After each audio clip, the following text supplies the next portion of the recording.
You're not living up to your potential, and deep down you know that, and that is crushing you. And the truth is, you're in hell. Your job is to rewire your brain with the power of your own mind.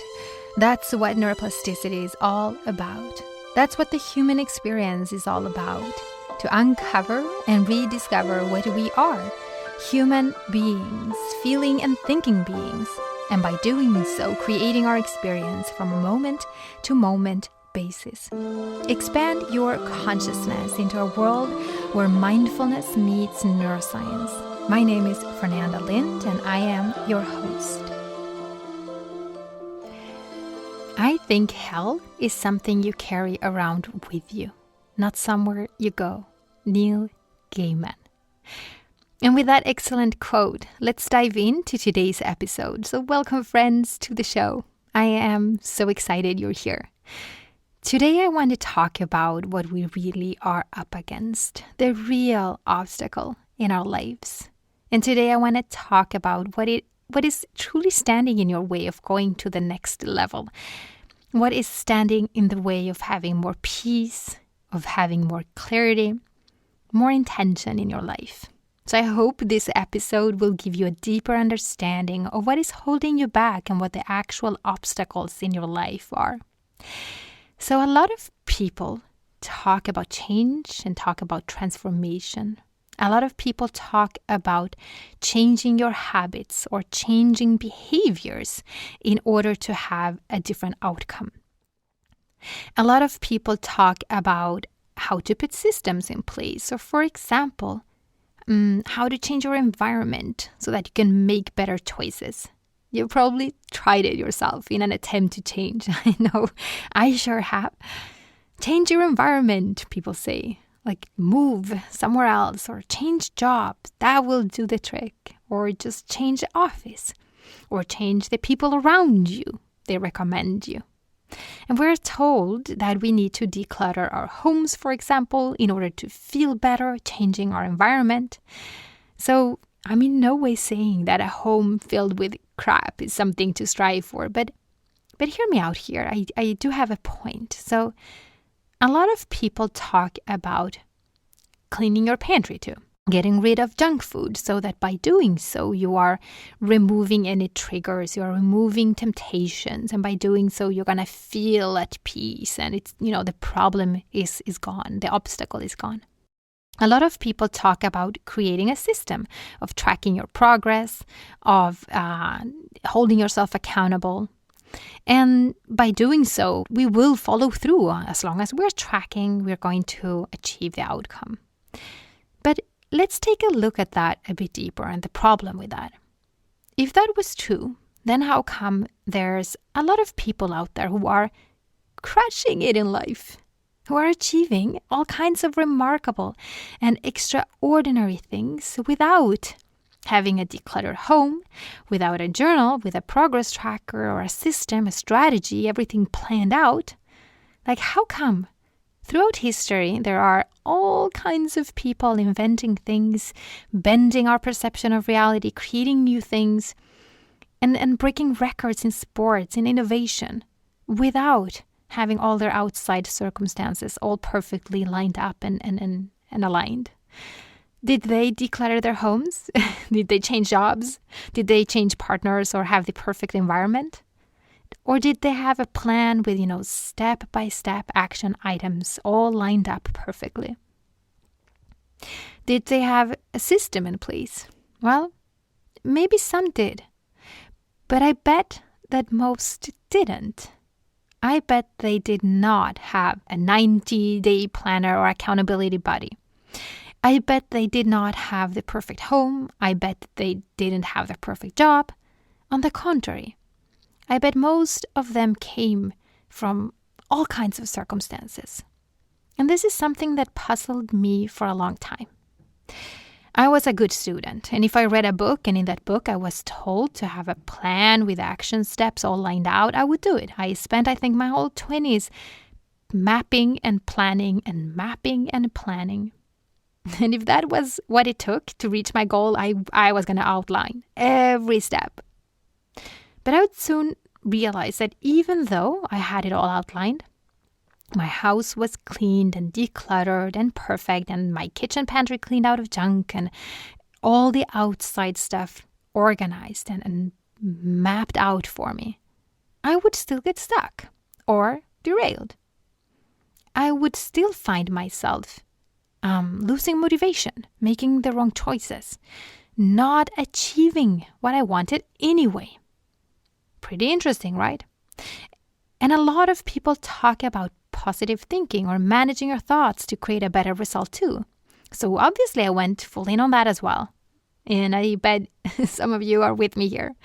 Repeating positive affirmations like a crazy person did not get me the outcome either. I tried them all. And apparently there is no magic pill, I realized. If it was as simple as affirming all day long, I am rich, I am thin, then why on earth did everyone, including myself, struggle? Why were we not achieving those goals? But the worst part about all of this, trying to get the outside all lined up in order for me to achieve my outcome, was that it became a full-time job. It was exhausting. I was really on the verge of burnout, trying to manage my circumstances and the people in it. And if you're a high performer, I bet you relate here. You are running at full speed. You don't have time to waste. You work hard. Settling for less is not going to be an option. And you know that you have tremendous capacity, but you keep getting frustrated with yourself and with people around you and with your lack of results or not getting the results you want fast enough. Well, let me invite you into something here. What if we have it all backwards? What if the problem, our circumstances, are not the problem? What if we are focusing on the wrong things and by doing that, creating more problems and drama in our lives? And back to Neil Gaiman and his quote. He's pointing towards something very profound here. I think hell is something you carry around with you, not somewhere you go. So let's look at that. Hell, the mental war and suffering that we experience, it is something that we carry with us. This is what mindfulness points towards as well, that wherever we go, there we are. We are carrying with us our own hell. Even if our circumstances are perfect, our hell is carried within us wherever we go. That's why changing the outside at the end of the day does not matter. So let me repeat that. Your outside doesn't matter. Changing the outside, your circumstances, your appearance, your people, your job, your boss, it won't matter if nothing changes from the inside. Because your hell, exactly what Neil Gaiman points towards, is something that you carry with you. So suffering comes from within, running away, going to a retreat, escaping the daily grind. Whatever we try to do to feel better, it's not going to help. And that brings up the question then, what does it take to live life fully then? To bring your own heaven wherever you go? To be able to do what we truly want to do and live life with ease, with flow, with a lot of joy? And even more importantly, why are we carrying around our own hell? What are we really up against here? What are the obstacles in our lives? What are the real obstacles? So if the obstacle is not outside of us, but inside, then what is the obstacle? What are we up against? Well, what we are up against is our own thoughts. That's it. Let me repeat that.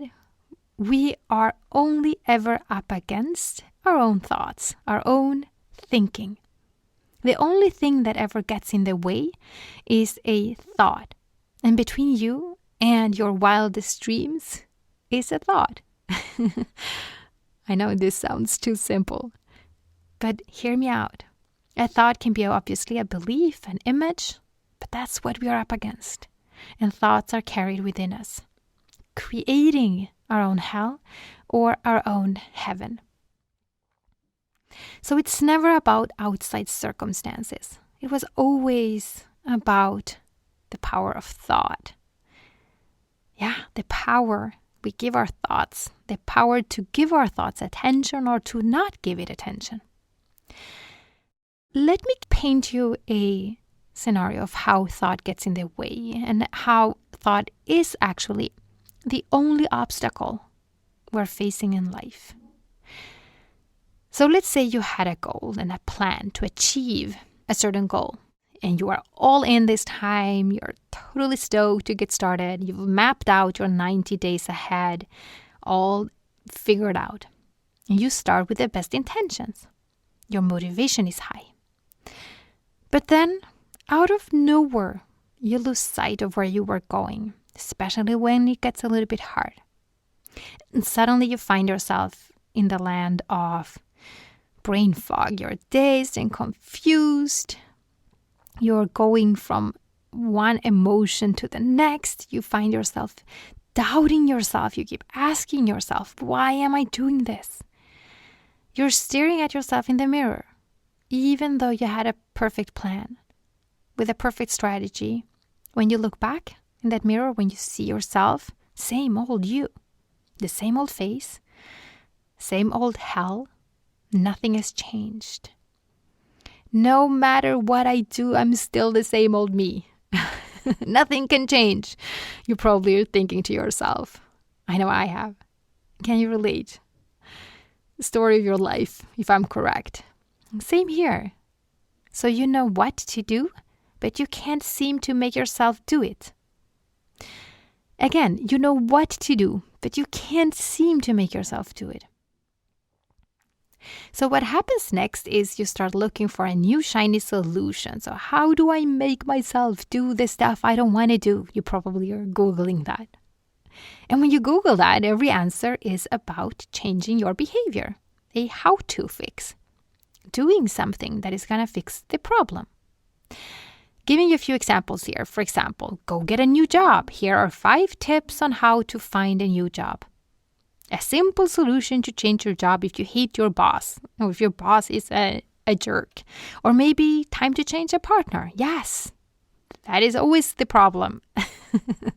My partner is just not the right one. I'm not feeling okay in this relationship. Or why just not outsource your kids? Get a nanny so you don't have to deal with them.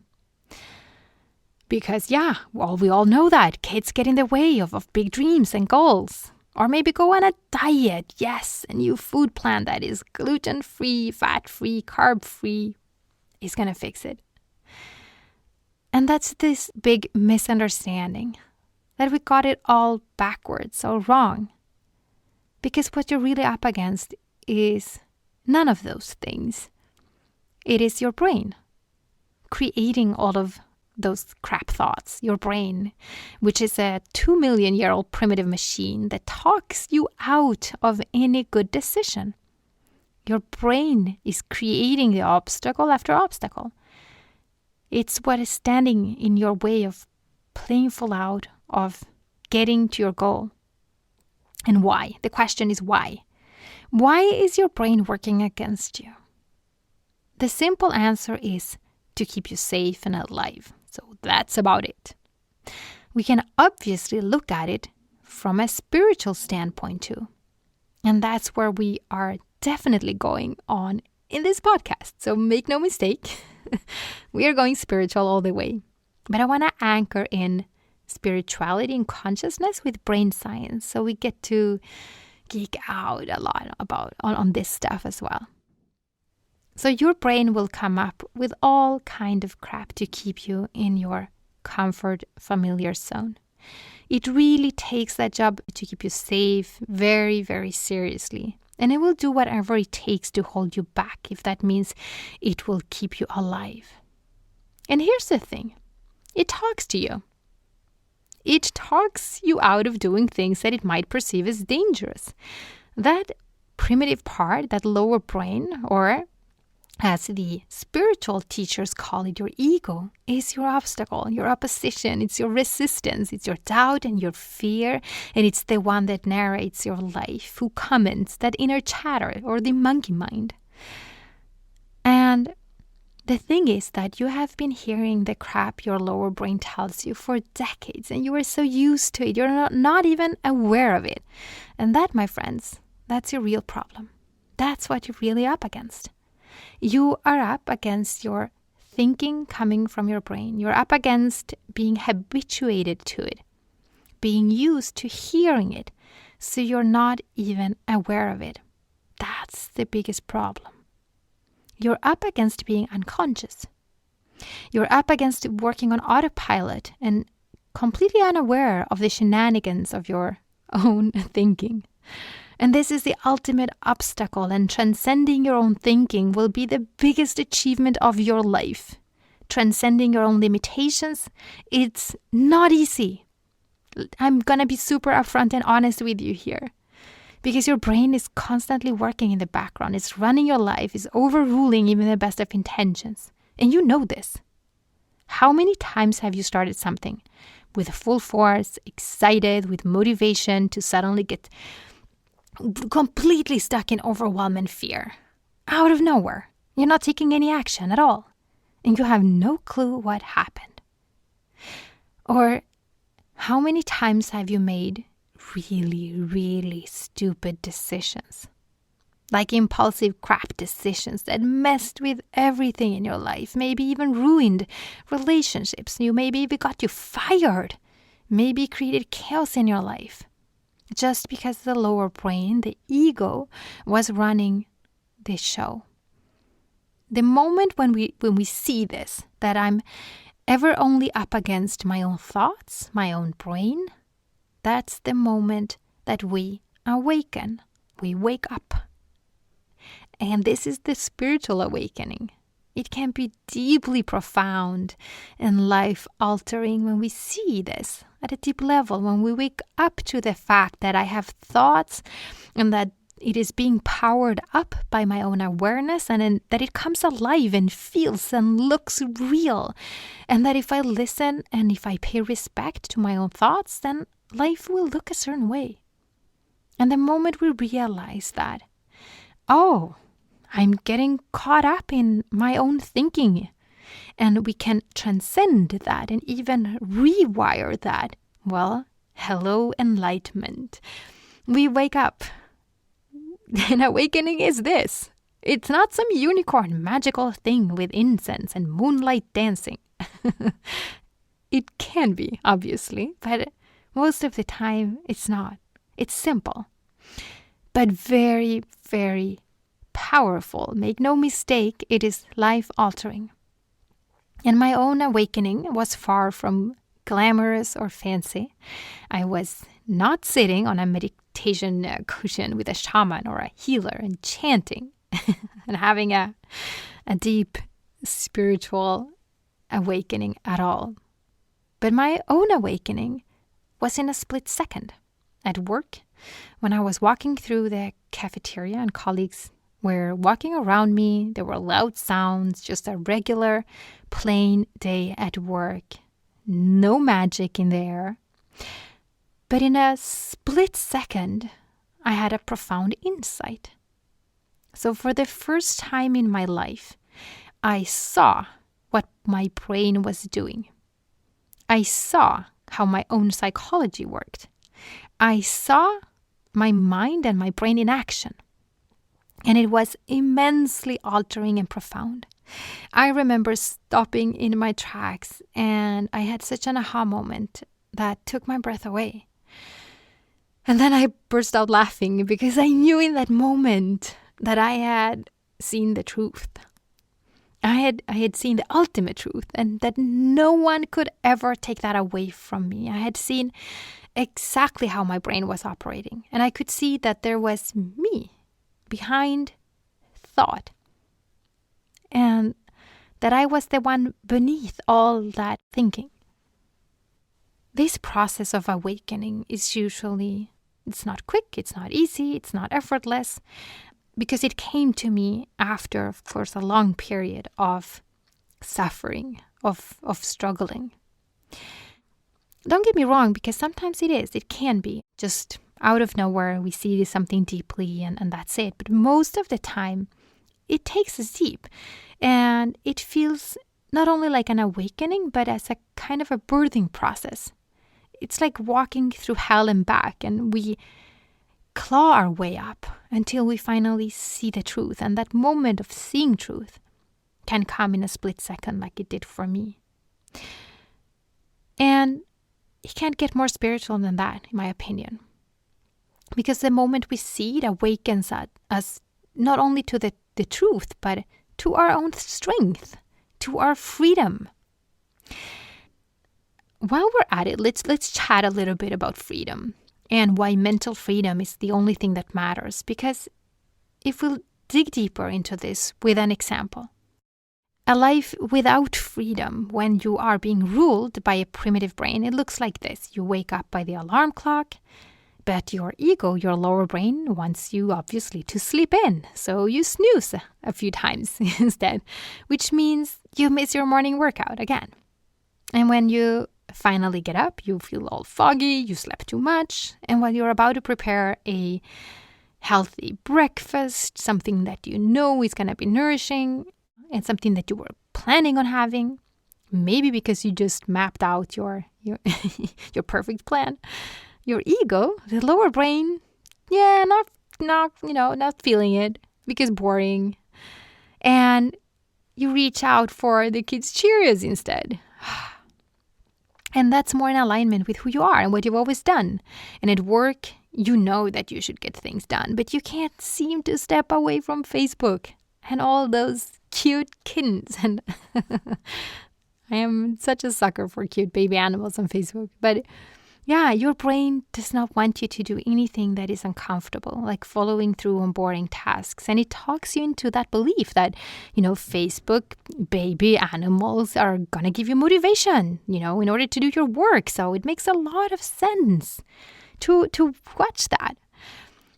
But anyway, back to the story. When lunchtime comes around, you had brought a nice, big, healthy salad with stuff that you know is good for you, but instead your lower brain hijacks your mind and you end up stuffing your face with 4 pizza slices and an evil brownie. And so it goes, day in and day out.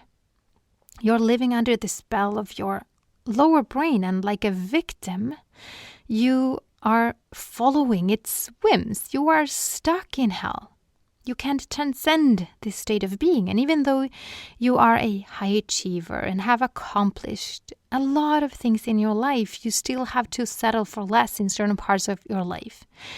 Maybe you struggle with overwhelm and anger, which holds you back in your career. Maybe your business is suffering because you just can't show up consistently, or being visible and charging enough scares you, or maybe you struggle with your weight and emotional eating, or maybe you're in a relationship that you hate but it's familiar, and you're stuck living a life you don't love. And the worst part is that you falsely believe that this is freedom, because your lower brain comes up with all kinds of justifications and excuses, and it rationalizes your situation, which makes it worse because you're not living up to your potential, and deep down you know that, and that is crushing you. And the truth is, you're in hell. So again, back to the quote that we started this show with. I think hell is something you carry around with you, not somewhere you go, as Neil Gaiman said. And let me show you a different scenario. You wake up in the morning, you notice your ego screaming, your lower brain is talking to you out, it's trying to talk you out of working out. It tries to convince you to snooze. It's screaming, forever snooze. But you veto that thought. You get up, calmly get dressed, and hit the gym. And during your workout, the ego does everything in its power to get you to quit. This is hard. Stop it. Oh my God, painful. We hate this. And you veto that crap too, and you keep going. And back home, your ego tries to talk you into the Cheerios again. Oh, delicious. Who cares anyway? You just worked out. Have some fun. Yeah, but no, you veto that too and prepare your healthy breakfast that you know is in your best interest because you're grown up. And at work, your ego keeps pulling your attention towards very cute baby koalas on Facebook. And you love koalas, especially baby ones. Seriously, you guys. But you have shit to get to, so you veto baby koalas and easily complete all the things on your to-do list. And this way of being, this awakened state of being, a spiritual way of being, creates obviously massive results. This is the one thing that shifted for me and allowed me to focus my attention, create at full speed, and rapidly scale my business and to help me live life on my own terms. And I'm in no way saying this is easy or a magic pill. Let me be very honest here. Being awakened is hard work at times. It takes a moment-to-moment willingness to be aware, to stay aware, and to remember the truth. We're all victims to our lower brains, and we are all under its spell, under the illusion. At times, I would say most of the day. So it takes a deep understanding of how the mind and the brain works to awaken. It takes determination to transcend our own brain, to transcend thought. And even if we've seen it, and even if we have awakened, it's easy to fall for it because it looks so very real. It feels real. Daily, and I mean really that daily I have moments when my own thinking is getting in my own way, when I believe it and I fall for it. When I get all tangled up in my own thoughts and old patterns, and I suddenly wake up to the fact that I was lost in thought for hours, just fighting with myself.